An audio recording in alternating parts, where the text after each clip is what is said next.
Hello, everyone. It's Shane Kanto, your Wasteland reviewer, and welcome to Wasteland Talks, my weekly talk show where I talk about whatever the hell I want. And this is spoiler talk. And this is a very different kind of spoiler talk because, most spoiler talks on the internet are about Marvel movies or crazy, twisty genre films. But no, we are going to talk about a romantic drama, a love triangle, if you will. From Celine Song, it's Materialists. And joining me is the president of the Dakota Johnson fan club.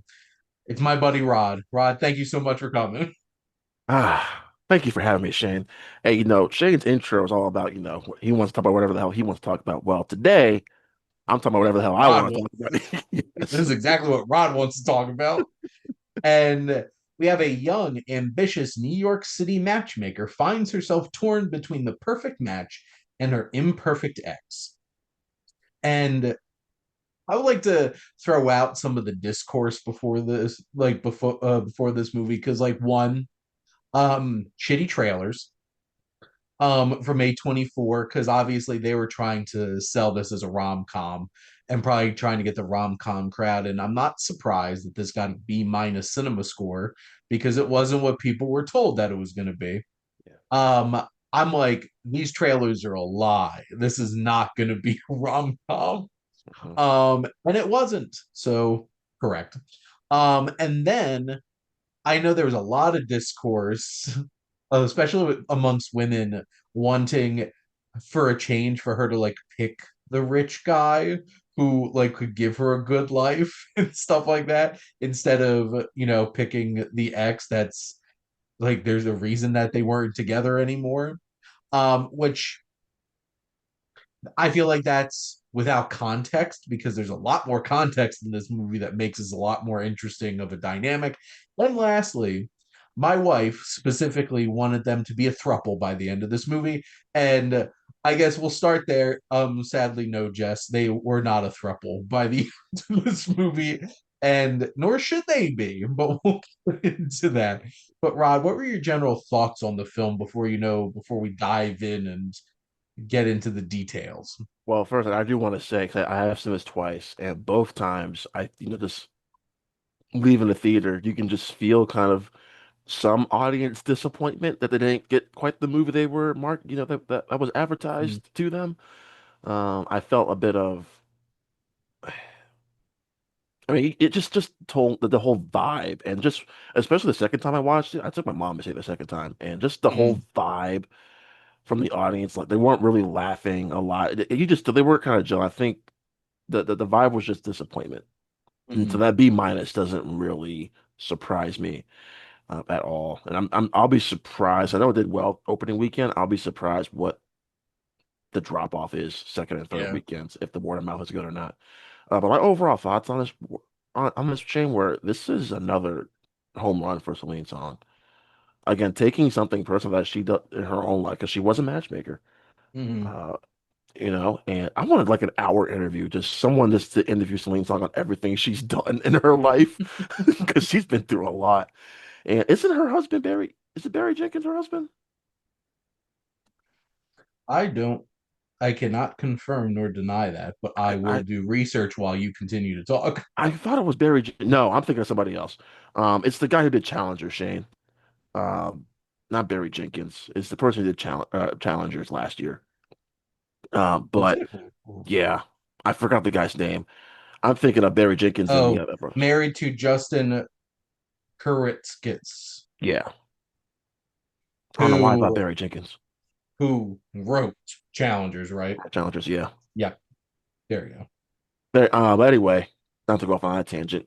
This was Shane, not the movie I was expecting either.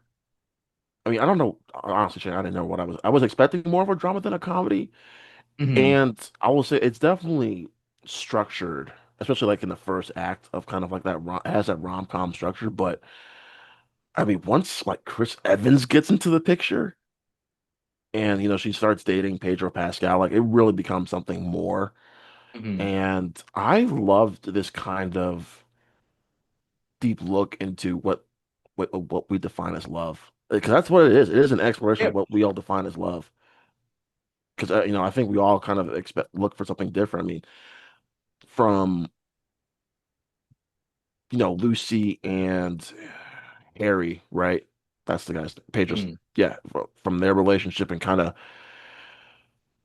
what their relationship was about to, more of a business deal. And yes. then you really feel like, she was missing something from that. She was missing the love aspect. And you get a really emotional conversation between the two of them at Harry's apartment or Harry's incredible penthouse. And then Calling it an apartment feels like an understatement that for sure. understatement, yep. And then I mean, like the last half hour is basically just Dakota Johnson and Chris Evans. Yep. And yeah, he's not the wealthiest person by any means, but you see why they dated for 5+ years. Like you feel that love. Yeah. And so yeah, just the writing is the strongest aspect of this film, Shane, for sure. I think Celine Song, both in past lives and in this, her writing is immaculate. Hmm. Uh, Pedro and Dakota are fantastic, Shane. I think this is one of Dakota's strongest performances. I still think, Shane, probably Daddy-O and Cha Cha Roll Smith are probably my favorite performances. Still. She's in that peak. She's in Yes. that peak period, Yep, she's fantastic. And Pedro was just born to play this type of role. He's wonderful. which was so interesting because it's very different than either types of Pedro Pascal that I've seen. Because Right. like Joel's a whole thing Yes. in The Last of Us, and there's an intensity that you don't really see him do a whole lot. Right. And then a lot of the times he's just light and charming, and here he's cool and Very cool. charming, Yes. but cold and distant. Yes. And that was interesting to see him play so perfectly because, like, you don't usually see him do that. One of the, like, you get Pedro Pascal because he can bring that charm and personality to it. Um, and then between Cha Cha Real Smooth, Am I Okay, Daddy O, this, I feel like this is Dakota Johnson really coming into her own as an Yes. actor. And really, because like, I'll admit, Rod, I was never really a big fan of Dakota Johnson until pretty recently, which I guess is the past 3 years. And like, I remember her popping up in Social Network, but like, she doesn't get a whole lot Oh, to she's in do it in for like that. 3 minutes. Yeah. And then not gonna lie, she was my least favorite part of Bad Times at the El Royale, That's when I started loving her. which to be fair, that whole cast is amazing and full of amazing characters, and it's easy to get lost in Hmm. that shuffle. But this movie really showing it because when you take a step back and really realize, like, sure, this has Chris Evans, John's journey, it has Pedro Pascal's Harry's journey, but it's so much Lucy's story It's very much Lucy's story. Yep. because you have this whole entire other dynamic with her being a matchmaker Yeah.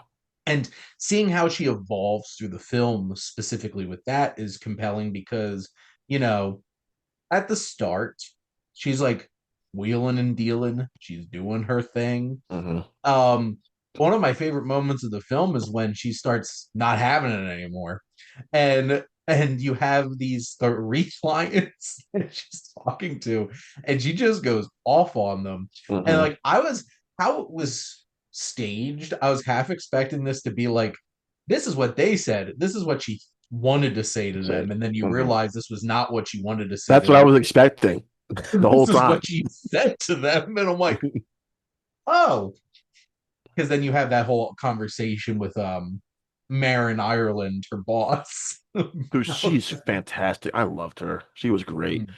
Mhm. Um, yeah, the whole matchmaking thing. I mean, everything kind of, and this is where the film really started to like evolve to everything with Sophie, who was barely in the uh, marketing. Zoe Winters is incredible in this. I So loved her good. in this. Oh my God, Shane, she is fantastic. Because like we see her, I think maybe like one shot in the trailers, Yes. and then we hear we see her in the beginning of the film, and we think okay, that's gonna be it for her. But we keep going back to this client, and I'm thinking, is something gonna come from this? And when we she has that conversation with her boss of like, yeah, our lawyers are involved. Like, whoa, whoa, whoa, what happened here? What is That going on? devastated me. Yeah, Like, because I really liked her. I did And too. and you know, you could tell that through most of this film that Lucy's very much like, this is my job, and I'm gonna do my best to do my job and get these clients together. But like there felt like there was like an Hmm. actual care There was a with friendship Sophie. there, and Sophie Yeah. thought that too. And oh, when she found her in the street, that like ripped my heart out Hmm. when Sophie tore into her. And then this film pulls that rug out from under you.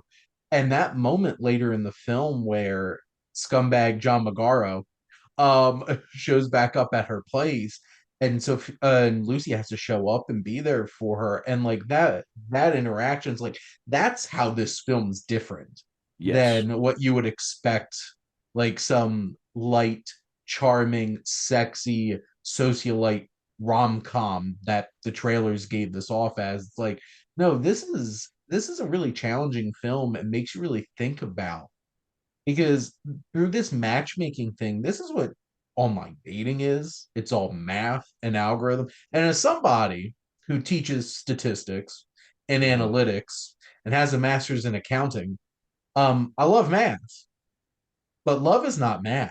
no, Love is a feeling. And that's what one of the biggest, most poignant messages about this film is, Lucy having to get over that. And I feel like why Harry's so stunted is because that's all he feels like he can do and he said is, that. Yeah, like what if I am and incapable of love? I'm like, oh my goodness.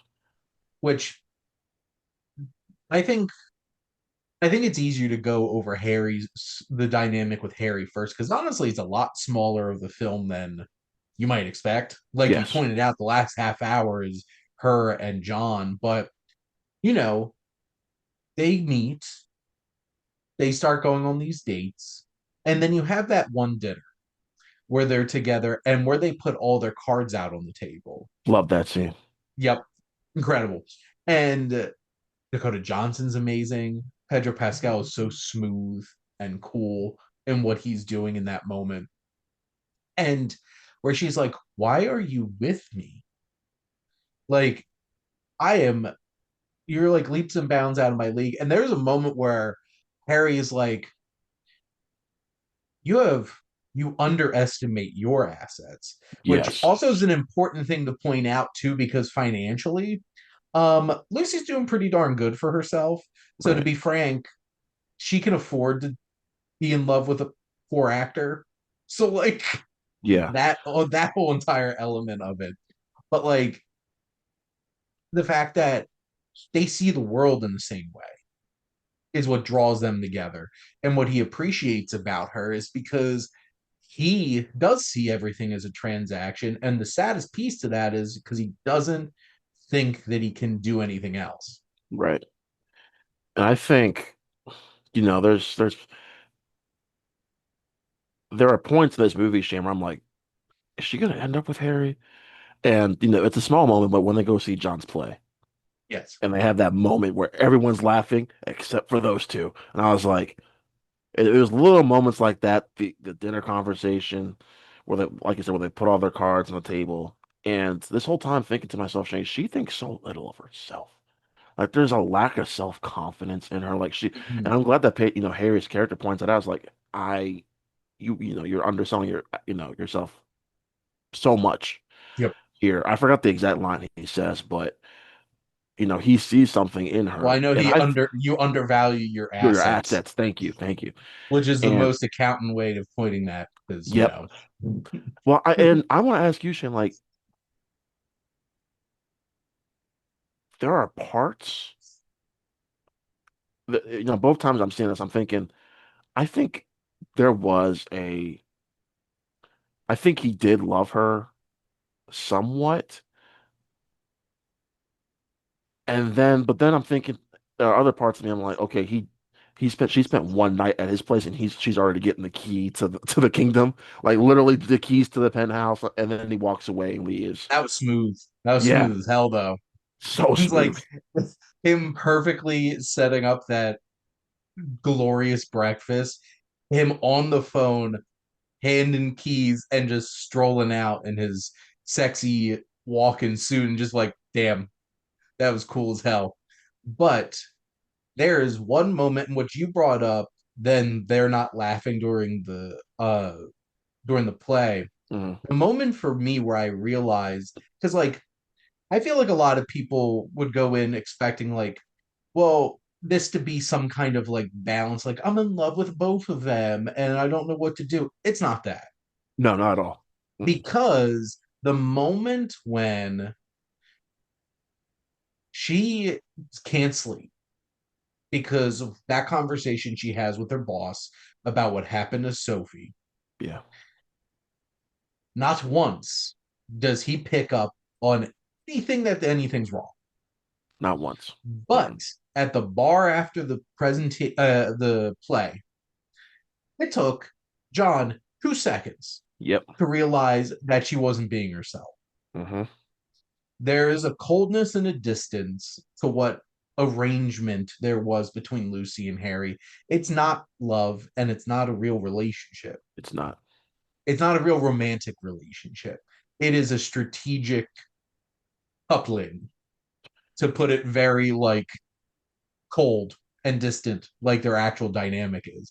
Because if he can't even pick up the fact that she's upset at all, but it takes John 2 seconds to do that, they're not playing on the same field of a romantic dynamic. Like John knows her and cares about her deeply. And despite the fact that she takes advantage of him, uses him, Yeah. and the sad thing is John can't let it go because he's in love with her and she oh. But to wrap up what I have to say about that Harry dynamic, that was the part where I really knew Yeah. And I thought about that there's too, not a Shane. real connection there. No. And I mean, and if I, then okay. oh, go ahead, Rod. I was just gonna say like, I thought about like a little deeper too of like when you find out what he did to himself. Oh, well, spoilers now that he got the surgery. Yeah. Yes, this is a spoiler talk. He had his legs broken so that he could make himself half a foot taller. Yes. But what that did to his confidence, and like, he's saying like, his whole world changed when he got that surgery. To me, too, Shane, I think yes, it was a strategic relationship or whatever, but he was also lonely. Like he didn't Yeah. have someone who kind of understood the world that he did. And Mhm. so when he finally found her, he's like, I'm gonna do whatever it takes to kind of keep this. So I'll just, I kind of buy my way into this relationship, whatever it takes. And that's kind of how I saw it. I don't know if you kind of It was saw there that was too. something desperate about it, and the fact that she knew what he did says it all. Yeah. Because he didn't have to really explain it to her. No. He didn't have to get that vulnerable about it because she understood. And that late night discussion is one of the best parts in the film Yes. because it really puts into perspective this whole entire the thematic structure of this film because it is about and like I'll admit, so ever since I was in like second grade, I've dealt with weight issues. And I was obese from second grade until I went to college. And I had no confidence in high school. I didn't even try to get a girlfriend because I didn't think anybody would want to be with me. And that's really sad to say, but it's honest. And then I went from 285 pounds to 178 pounds my sophomore year of college. And in a lot of ways, like I couldn't comprehend the attention that I was getting and didn't understand how to process it and stuff like that because on some level I was still the fat kid. I just didn't look like that way. And unfortunately, over the past like 5 years, I've put on a ton of weight. And like your confidence feels different Yeah, and your approach to things feel different. Your worldview feels different. And, you know, I don't notice being getting like looks as much as I did more than 5 years ago and stuff like that. Despite my wife pointing out, I was like, yeah, you still get looks. But the thing is, like, I can't see them because like I don't feel very good about how I am physically. And that discussion, that vulnerable moment is he's always that 5'8" insecure guy deep down. yep, And that was the moment where you saw him. He didn't need to like squat down like he did. The way that he was being in that conversation was the real him. correct. And I felt bad in that moment, honestly, because all of this facade that he puts on and him finally being vulnerable and her not judging him and actually being supportive in that moment was very mature and a beautiful moment because that was easily a moment that this could have really been like a movie Yes, and made a big thing about it. And I felt so bad for Harry because he there I think in that moment he really realized that maybe he does have a real connection with her. But I think it is very true that Lucy does not have that connection with him. yeah, And the respect to walk away and be mature about it. That's what I love about this film because this is a mature film. very mature. This and that's the easiest descriptor that I could put on that. And I think that's why that whole dynamic with Harry was so important to this. This movie really isn't a love triangle in that kind of sense. This isn't an equal playing field. Harry feels like he's really there to help Lucy learn a lesson, but also she helped Harry learn a lesson. And whatever he does, you know what? It makes me want to see what would happen to Harry after this and how this changed his life. There was a part of me, Shane, that I'm glad the movie didn't do it. There was a part of me that kind of wanted like a flash forward to maybe Harry finally met somebody, or maybe that the place where Lucy works, that someone Yeah. there took him on as a client. I kind of wanted to hear something like that because he does, because he's not like a bad guy or anything, you No. know, and he deserves happiness and love and all that stuff. So I kind of wanted to hear at least a part of that, but I'm glad we did it. I'm glad we did it too. Well, and that's the thing. I think Celine Song did the right thing and not feed you that like stereotypical thing that you Yeah, would get. What movie was I watching where that literally happened? It was a rom-com with the voice actor for Prince Zuko in also from Hook. Um forget what is he's a Filipino actor. He was in a rom-com this year where this movie did that 100%. And it was the most obnoxiously like stereotypical this is a rom-com where it's like the rich guy here who's the suitor does wind up meeting somebody just by chance in an elevator at work where it felt so obnoxiously like a rom-com moment. This was not that kind of film and I'm glad that they didn't do it. But yeah. yeah. Um and then we have John. So I haven't had a chance to bring up Chris Evans yet. I gotta say, and Chris Evans will always be, Captain America, Steve Rogers, all that stuff. And to say the least, Shane, he hasn't had the best post MCU career. I think Knives Out was probably the best thing he's still done. I enjoyed kind of his campiness in The Gray Man. I thought he was having a blast. I had a blast with his character in The Yeah, Gray Man. But Ghosted wasn't all that great. Uh, so things like that. But Red One.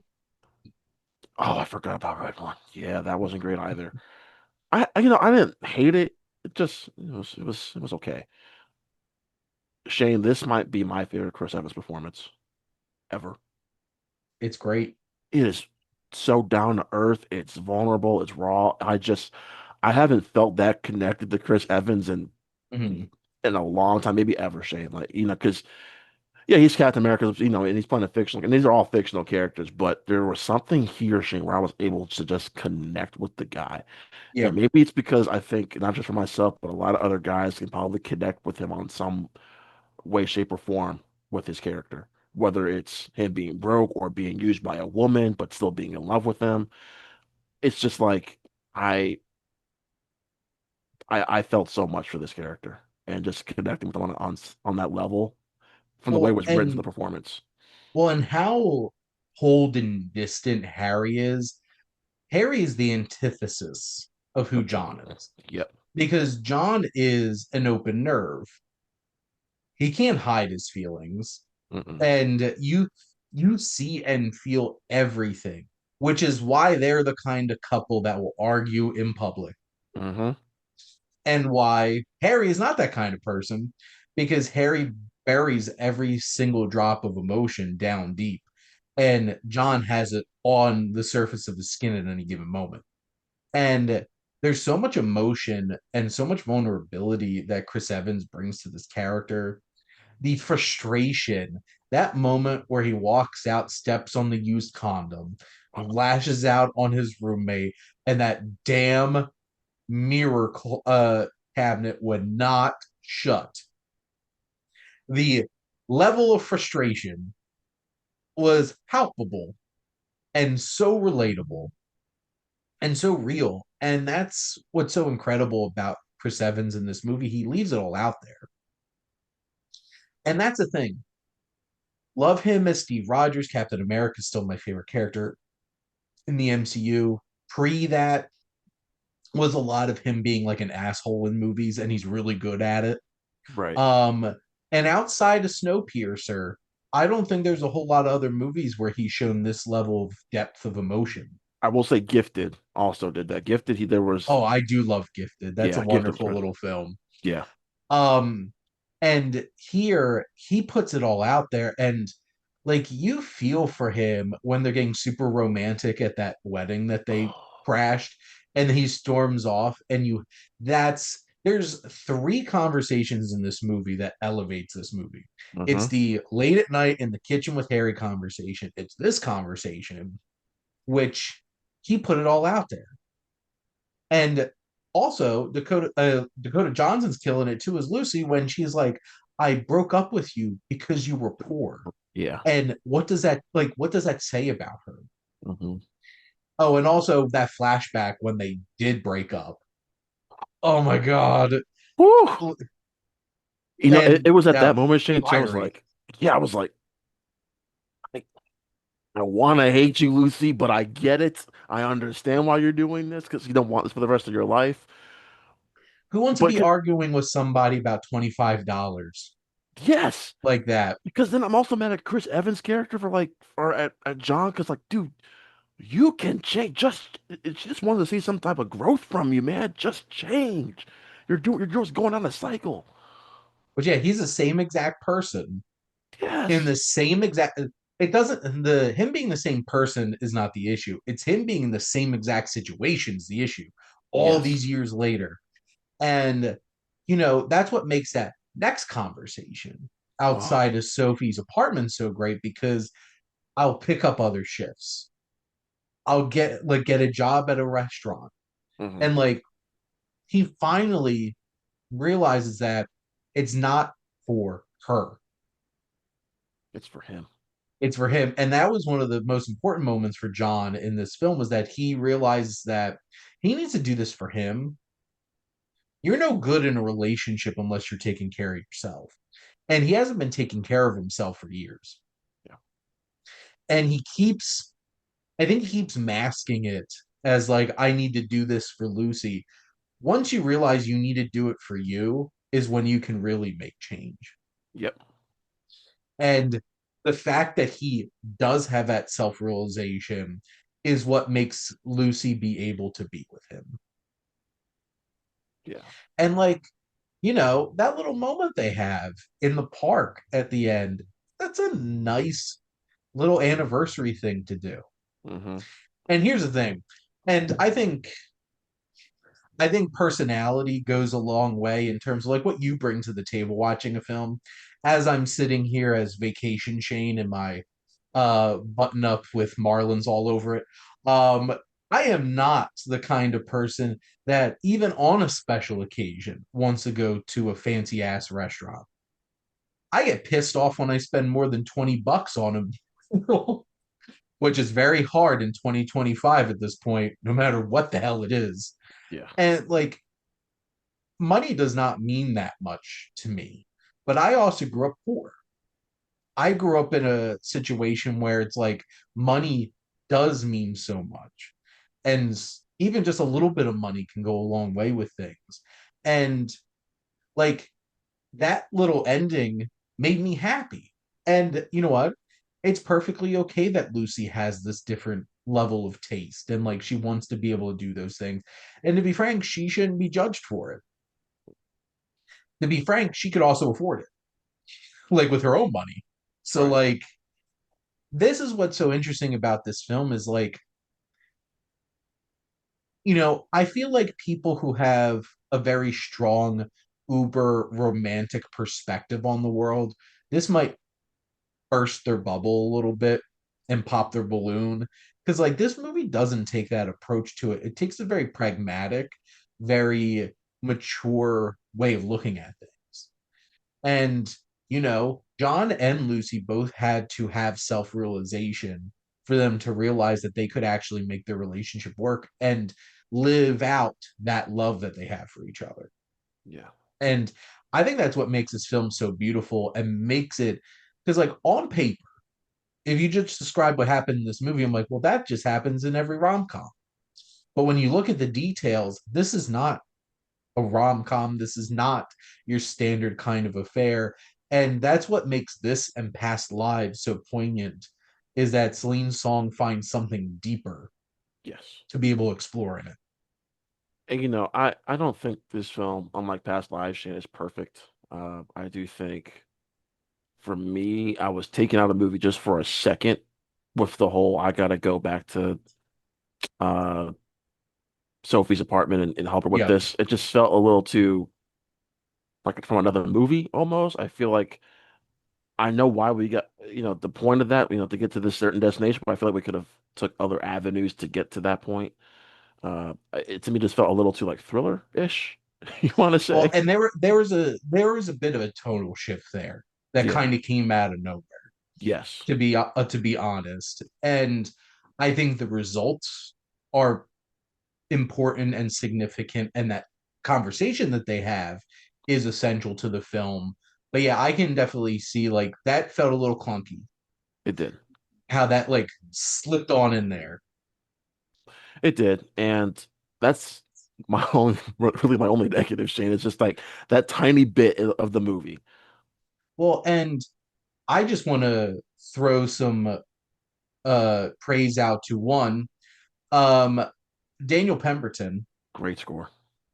I've been a fan of his since King Arthur Legend of the Sword, when he made a score that was so dynamic I couldn't believe it was in that movie. And obviously he got a lot of attention because of Spider-Verse. Hmm. But like this score is so layered and perfect for this movie. It elevated every bit of emotion and tone and setting throughout the film. The production design in this movie is perfect because Harry's apartment and John's apartments are so important Yes. to what's going on here.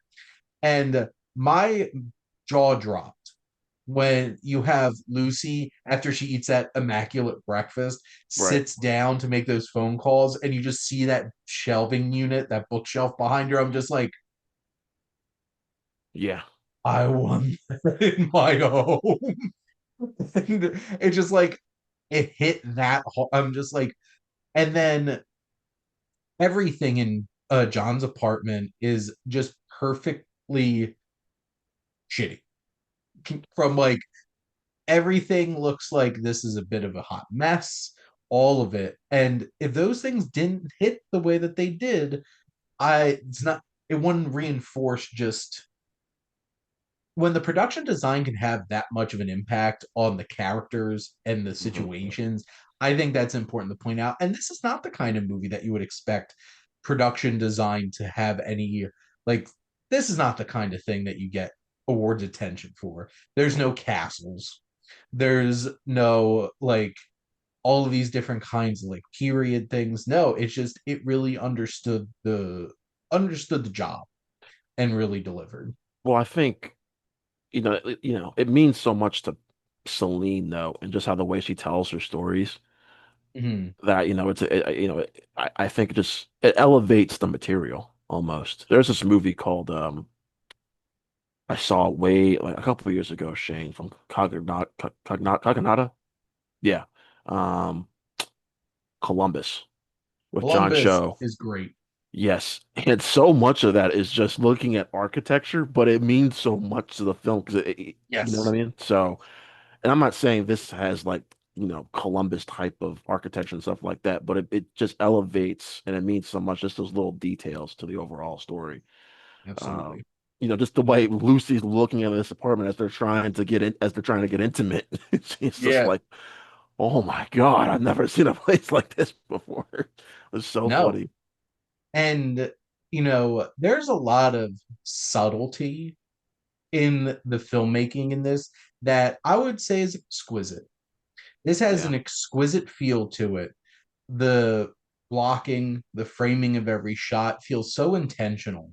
It's not flashy, no, but it does exactly what Celine Song wants this film to be doing at any given moment.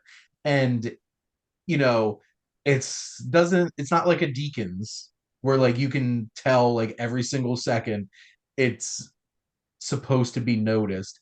It's just how perfectly put together this movie is makes it work that much better and gives the space for the actors and the writing to really flourish. So I just wanted to point out those kinds of things too. But otherwise, I did love this film. I've seen I have seen just about 400 movies Jesus, Shane. from 2025, and this right now is my number 11. Okay, there you go. I have So, seen less than half of what he's seen this year. I think that counts up to what is it, Letterbox now? 43 films so far this year for 2025. I've kind of taken a step back, Shane. I'm focusing a lot of shows right now this year. 'Cause I'm almost at 30 shows this year. But anyway, um, this is my third favorite film of the year. I still think Thunderbolts and Sinners are my two favorites. Materialist might move up to number two because this is really that type of film, Shane, to I just need to sit with for a while. yeah. Well, and I think this is the kind of film, the longer you sit with it, the more details and the layers that you can find to it. Yes. Sinners is still my number one. I and for me, Life of Chuck, this and Sinners are the kinds of films that have come out this year that are just like I watched something special when I walked out, and that says a lot to me.